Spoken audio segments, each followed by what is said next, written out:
All right, so. Oh, no worries. Oh, you already have one. Does this one work? Can people hear me? No. No. Okay. All right. So a little more to do. First time doing this, give us a little break.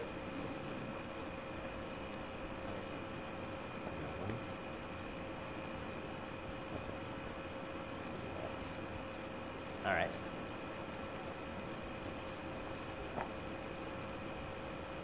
Well, thank you all for coming out.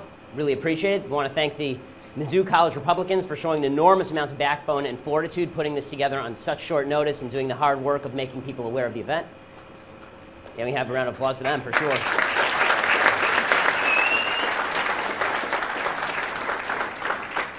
I want to thank Young America's Foundation because they really did put this together on extremely short notice. They called me Saturday night and asked if we could put something together, and everything snowballed from there. So let's have a round of applause for YAF, please.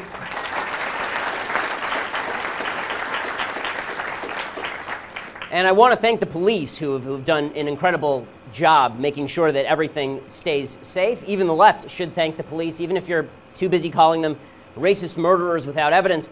Since you need to, you probably should thank them for doing what they do, since if you need to call somebody in case I hurt your feelings tonight, it's going to be them.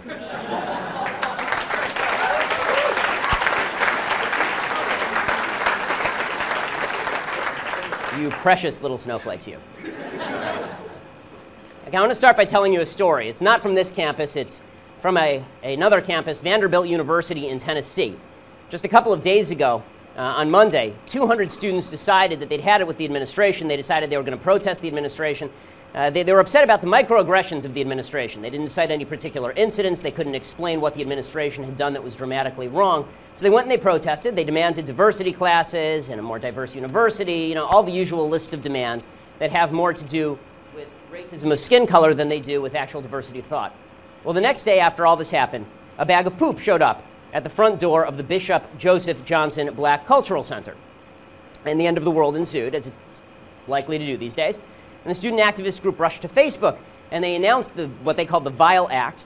And they said, quote, "The violation of a place that in many ways is the sole home for many black students is deplorable.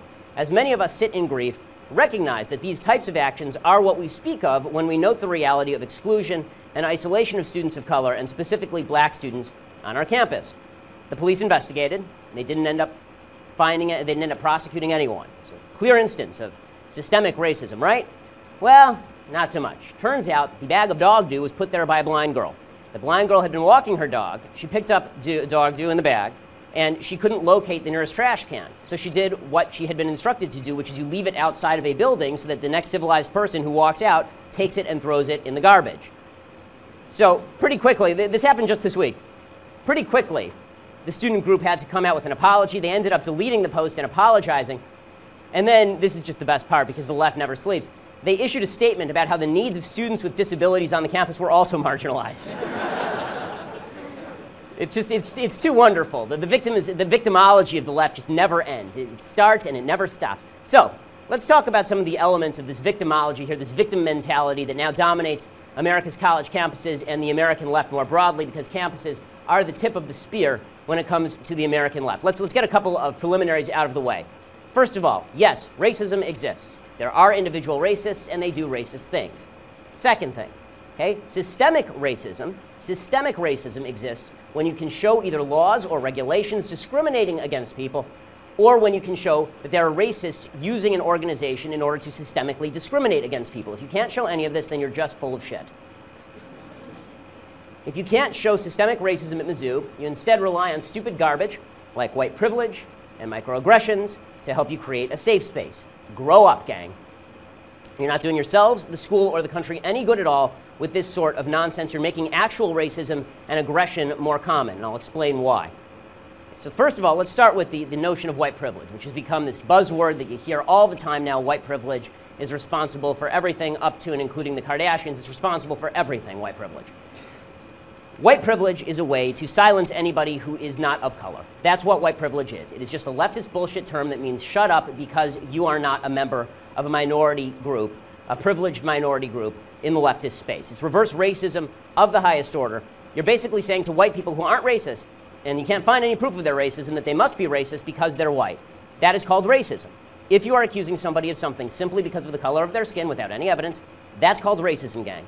But you don't have to trust me. Let's go through what other people say the definition of white privilege is. You know, folks on the left, what do they say that white privilege is? Well, here's the definition of white privilege from the Southern Poverty Law Center.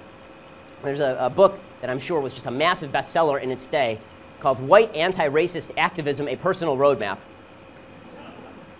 And the only person who bought it was the author, Jennifer Holliday's mother. But apparently, her mother works for the Southern Poverty Law Center, because here is the definition of white privilege that they quote over at the SPLC. For people who don't know, the SPLC is an extraordinarily far-left organization that pushes the notion that basically anybody who is conservative and on the right side of the aisle must be a member of a hate group.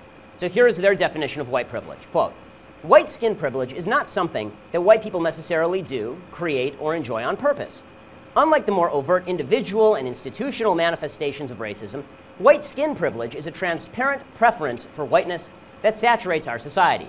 White skin privilege serves several functions. First, it provides white people with perks that we do not earn and that people of color do not enjoy. Second, it creates real advantages for us. White people are immune to a lot of challenges. And finally, white privilege shapes the world in which we live, the way we navigate and interact with one another and with the world. And when my daughter spits up, she's 22 months old. When she spits up, it sounds like this. So let's talk about the perks. Let's talk about the perks that white privilege supposedly confers upon you. So she says, the author here, she says that perks that are conferred upon you by white privilege include things like when you go to the grocery store and you get a Band-Aid, the Band-Aid is your skin tone. Seriously is what she says. Right? For those who live in the real world, this is also called the free market, because most of the people in the country happen to have a lighter shade of skin. And if you want to sell more Band-Aids, then you are going to market to the group of people who buy more Band-Aids. But no, this is white skin privilege. Another example she uses is she says that if you go to a hotel, that the hotel shampoo works better with your hair if you're white than if you're black. I don't know how she scientifically tested this, but in any case, this is, again, if this is as far as white skin privilege goes, I can tell you nobody should use hotel shampoo because it's gross. And then she talks about the real advantages that are conferred upon you by white skin privileges. So what are those advantages? And this is where we really get to the meat of the matter. She says those advantages include skin color, quote, not working against me in terms of how people perceive my financial responsibility, style of dress, public speaking skills, or job performance, as well as people not assuming I got where I am professionally because of my race, and store security personnel or law enforcement officers do not harass me, pull me over, or follow me because of my race. So this is the argument, that America is a deeply racist country that is imbued with this white skin privilege, and that if you are black, you can never overcome this white skin privilege because you live in a deeply racist system that has been created by Western civilization, a Western civilization founded on racism, sexism, and bigotry. So, before I want to go through all of these specifics, because I think it's important for people to actually assess whether these things are true in the United States at current. And I don't care about, let me put one thing first. I don't care about your feelings. Like, just be perfectly clear, I care nothing about your feelings.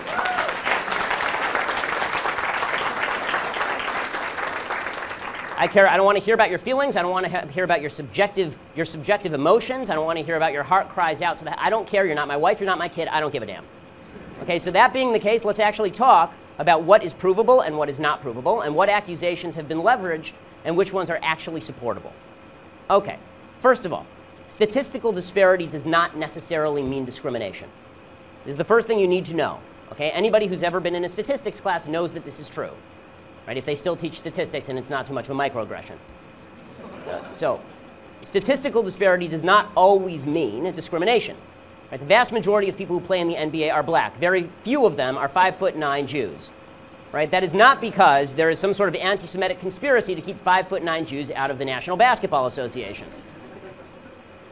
I mean, I can't complain that I don't play for the Los Angeles Lakers, right? This is because the reality is that in America, it tends to be, just as a general principle, meritocracy rules. That's true from the NBA to the halls of academia, and it is certainly true on college campuses. Okay, so let's go through some of the accusations that have been made about white skin privilege. So financial responsibility, right? So this particular author, she said that one of the things that works against you if you're black in the United States is how people perceive your financial responsibility.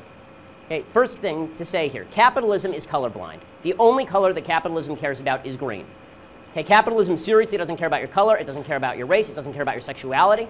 In fact, capitalism is the single best way to overcome racism and sexism and bigotry and homophobia, because if you decide to be any of these things, if you decide to be a racist, sexist, bigot, homophobe, the guy next door will not, and he will take all of that money from you. You will be outcompeted. This is the beautiful thing about capitalism. Your advantage in the marketplace is catering to as many clients as possible and to hiring the best people possible. But the usual statistics that are thrown out are statistics about, for example, lenders systematically discriminating against qualified black borrowers. The truth is that if banks routinely did this, they would go bankrupt, of course, because there would be other banks that came in and spend money on black borrowers, and those people would pay back their loans, and these banks would be able to make a mint off of all of this. In fact, it turns out that according to a University of Iowa sociologist named Sarah Harkness, she did a study just last year, it turns out that lenders actually discriminate against black males and white women for some reason. Or they don't discriminate at all, right? Because her statistical size was not big enough. But what she came up with was that black women were lent to at the same rate as white men in her experiments, which just doesn't make any sense.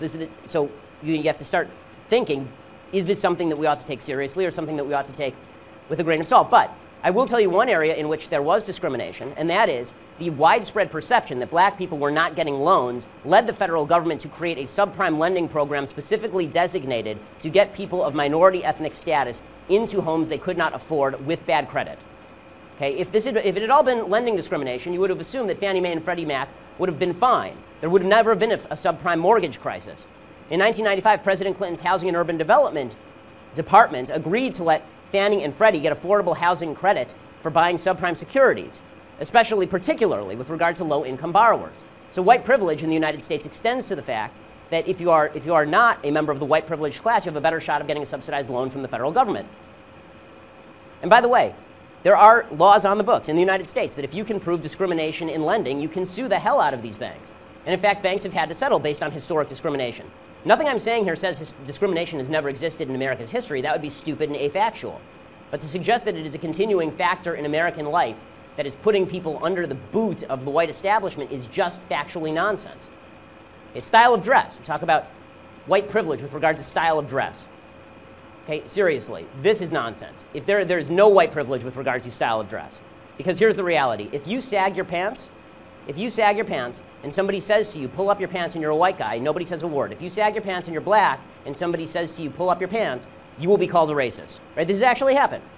David Stern, if you remember, who was the head of the NBA, it was implied and actually said in many cases that he was racist for suggesting that people in the NBA ought to dress in nice suits. It turned out that everybody eventually took him up on that, and now NBA players are the best dressed people on planet Earth. But the fact is that style of dress is not an aspect of white privilege. Public speaking skills. They say, well, when it comes to public speaking skills, then white people have an advantage. President Obama is not nearly as articulate as the press would have you believe. Okay, President Obama is not more articulate than John Edwards was, but according to the media, he was the most articulate man who ever lived. He made Jesus look like a piker. President Obama was the greatest speaker in the history of the world. And part of that was because the media gave him affirmative action points. They did. Because if anybody said the sort of inarticulate things that President Obama has said routinely when he's off teleprompter, they'd be raked over the coals for it. Job performance, right? They say there's discrimination in job performance, and this is white privilege. Right? The fact is that Mizzou has affirmative action in its hiring processes. There are already laws on the books that bar discrimination based on race in hiring. There's already a federal Equal Employment Opportunity Commission that investigates charges of racism on a routine basis. It has a program. It's called E-Race, Eradicating Racism and Colorism in Employment. It's designed to fight discrimination against people of color. That is not white privilege. That is the government going out of its way to attempt to fight individual racists and, in some cases, go beyond the evidence in order to demonstrate racism. The idea that, especially on college campuses, that black folks on college campuses, people of color on college campuses are suffering from some unspecified white privilege, really talk to the Asian guy who has to score 230 points above the black guy in order to get into the same college before you tell me about white privilege. Okay, the fact is that affirmative action programs across the country, de facto and not de facto and in law as well, all of these programs are specifically created in order to get ethnic minority students with lower SAT scores into the building. Okay, if it's white privilege to sit on the side because you can't go to college because the black guy took your slot because he had a lower SAT score, and it didn't matter that he grew up rich and you grew up poor, right? If that's white privilege, then nobody would want to be a member of the white privileged class. Racial profiling and crime. This is the one that you hear the most often. Right? The police are out to get black folks. Without evidence. We keep hearing, that white officers shoot black people for no reason whatsoever. This is absolute nonsense. More white people in the United States die at the hands of the cops than black people. More importantly, blacks are more likely to be killed by police than white people on a percentage basis, but police are less likely to kill black people in the same circumstances. According to Professor Peter Moskos of John Jay College of Criminal Justice at CUNY, City University of New York, quote, if one adjusts for the racial disparity in the homicide rate, or the rate at which police are feloniously killed, whites are actually more likely to be killed by police than blacks. In other words, if you take a look at the murder rate in the black community, which is significantly higher than the murder rate in the white community, and you use those statistics rather than just general population statistics, what you see is that the cops overrepresent in terms of the number of whites that they kill as opposed to blacks that they kill. How about racial profiling when it comes to speeding? Right, you get this one a lot. Driving while black. Well, if you remember back to the 1990s, there was a big hubbub. There was a settlement actually from the state of New Jersey in which the state of New Jersey was accused of discriminating against black drivers. Right, black drivers were saying that they were being pulled over for no apparent reason. Well, the Department of Justice and the New Jersey Attorney General commissioned a study, and they clocked the speed of all the drivers. Instead of just assuming that everybody drives the same speed regardless of race, which again was an evidenceless proposition, they actually went ahead and they looked at how do people drive in the state of New Jersey. Turns out that black people sped disproportionately. Blacks were 25% of all the people speeding and 23% of all the people getting speeding tickets. Right, so the idea that just because there's a disproportionality that is evidence of racism, it's just not true. How about sentencing disparities? I mean, as long as we're myth-busting all of this, how about sentencing disparities? Right, there's this idea out there that black people and white people who commit the same crime, they go to jail for different periods of time. Particularly, people like to cite the disparity between crack and powder cocaine sentences. Okay, the fact is that the reason that there is a disparity between crack and powder cocaine sentences is because it is easier to distribute crack, and it is easier to sell crack, and it is easier for people to get high off of crack. And the people who are the moving forces behind the crack powder cocaine disparity were black legislators in inner cities who didn't want people selling crack cocaine in their communities. A majority of black legislators voted in favor of of disparities in terms of crack versus powder cocaine. As early as 1994, the Justice Department surveyed felony cases in the country's 75 largest urban areas. They found lower felony prosecution rates for blacks than for whites.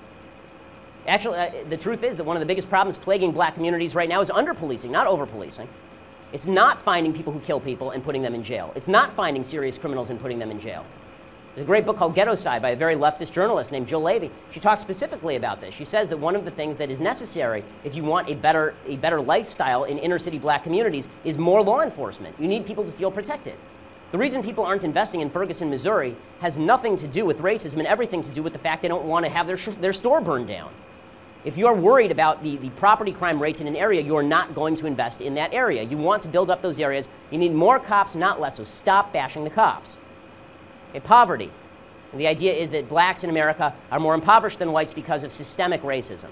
Okay, according to the Brookings Institute, which is a very left institute, the Brookings Institute has found that if you want to not be permanently poor in the United States, it's actually very easy. This is a wonderful country. If you don't want to be permanently poor in the United States, you need to do 3 things. Finish high school, get a job, don't get pregnant before you get married. That's it. Seriously, if you do those 3 things, you will not be permanently poor in the United States. Would you like to know why there's a disproportionate poverty rate in the black community? Because there is a disproportionate single motherhood rate and dropout rate in the black community. Okay, as much as we can talk about white privilege, the fact is that the single motherhood rate in the black community in 1960 was 20%. Today, it is upward of 70%. Unless you are going to argue that racism in the United States has more than tripled in the same period of time that the civil rights movement had its great successes, this is nonsense. And again, there's not a white person anywhere that is forcing a black person to sleep with a black person, conceive a child, and then not get married. It's not happening. It is not, there's not a single place this is happening anywhere in the United States. People, and this is true for by the way, white people who are lower, it's true across races. It's not just a race-specific thing. Poor white people are people who are having kids out of wedlock and not finishing high school and not getting a job, right? It's true for everyone. The fact that it's disproportionate in the black community doesn't mean that whites are racist. It means that something needs to change inside the black community, and people need to start taking personal responsibility. I know these words are out of style. Personal responsibility for the stuff that you do. It is your life. Make something of it. So, here's the deal with white privilege. Because white privilege always assumes racism without evidence, always assumes racism without evidence, when there is no racism, they simply make up the evidence with regard to white privilege. So here at Mizzou, they just make up the evidence of white privilege. They can't find evidence of white privilege, so what they do is they just make it up. Right? They make up stories about how a poop swastika, which I'm Jewish, okay? Swastikas aren't aimed at black people. Okay, a poop swastika in a bathroom somewhere, this is somehow evidence of a grand racist conspiracy led by Tim Wolf. Right? Okay. I wasn't aware that Tim Wolf scrawls poop swastikas in his spare time. Right? When it comes to stories like Jonathan Butler's story about how he was hit by the president's car, he was hit by Tim Wolf's car. If you watch the tape, he was not hit by Tim Wolf's car. There's a thing called video, gang. You should use it. Okay, he jumps in front of the car and steps into the car. Okay, he acts like your kid acts, or you used to act when you were a kid and you didn't want to get in trouble for hitting your sibling, so you took your sibling's hand and hit them in the face and said, "Stop hitting yourself." Okay, that's what Jonathan Butler did, and then he claimed that he was a victim of systemic racism thanks to this, and then went on a hunger strike, the answer to which should have been, okay, so starve. If you don't want to eat,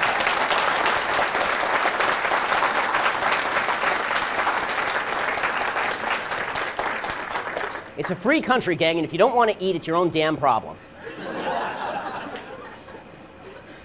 And they make up evidence with regard to things like Michael Brown. Okay, we're still hearing that. We heard that here on this campus, that this whole big movement here sprang from what happened in Ferguson. Never have I ever heard a better example of how bullshit in one place turns into bullshit in another place.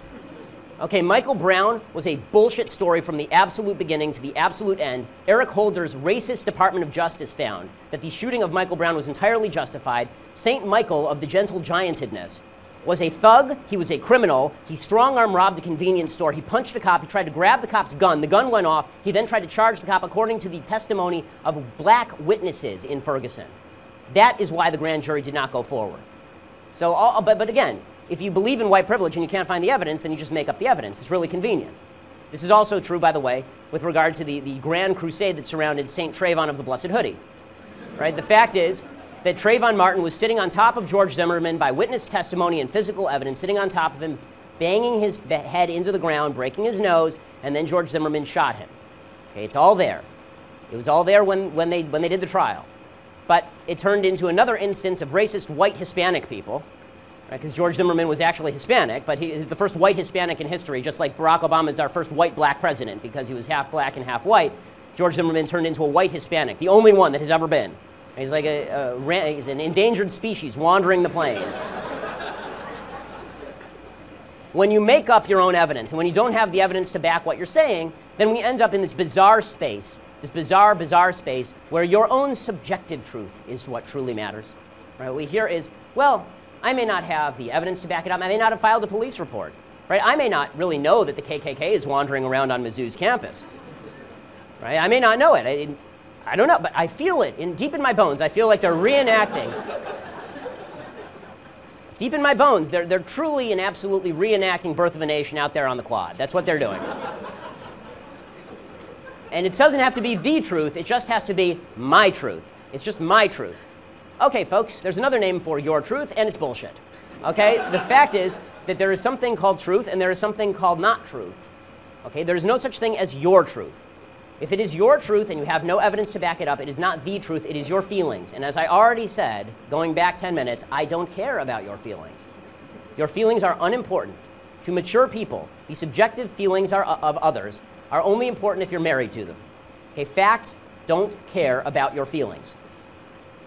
So, now the left collapses to all of this because, the left on campus, the administrators, they collapse to all of this because they're on the side of a lot of these protesters when it comes to tearing down basic truths about Western civilization. Western civilization to a lot of these administrators who cave to all of this.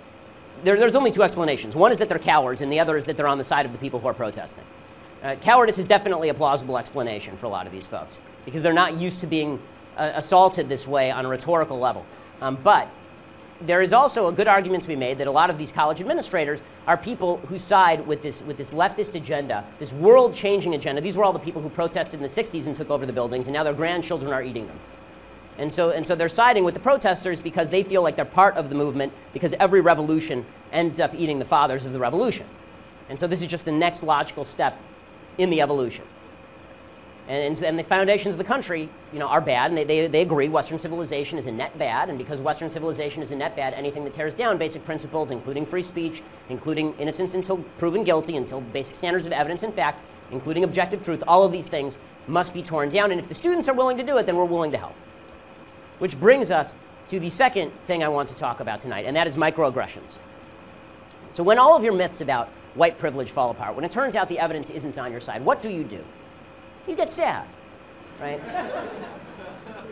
And your sadness leads you to the shocking conclusion that has been discovered by every panty-waist fascist in the history of the world, which is shut up the other side. And the way to shut up the other side is to bloviate about microaggressions. Because once you start talking about microaggressions, then you get to call the guys with the guns. So, for those who don't know, what is a microaggression? What is a microaggression? Well, let's use the definition provided by a social psychologist. His name is Jonathan Haidt in The Atlantic. He says, microaggressions are, quote, small actions or word choices that seem on their face to have no malicious intent, but that are thought of as a kind of violence nonetheless. So your subjective perspective on when you have been aggressed is all that counts. You don't actually have to have been aggressed. Nobody has to have insulted you, but all that matters is that you feel as though you have been aggressed. Now, what Haidt says in The Atlantic, he says that this actually creates unstable people. It actually creates mental illness to push the microaggression culture. He says the recent collegiate trend of uncovering allegedly racist, sexist, classist, or otherwise discriminatory microaggressions doesn't incidentally teach students to focus on small or accidental slights. Its purpose is to get students to focus on them and then relabel the people who have made such remarks as aggressors. You know, in psychology, when people are depressed, when they're having psychological states, one of the things that they've learned to use is something called cognitive behavioral therapy. The psych majors in the room should know what this is. Right? Cognitive behavioral therapy is the idea that you can actually break the chain of your thought. Right? You identify the part in your thought where you went wrong, and then you stop, and then you fix it. Right? But the microaggression culture does the opposite. It tells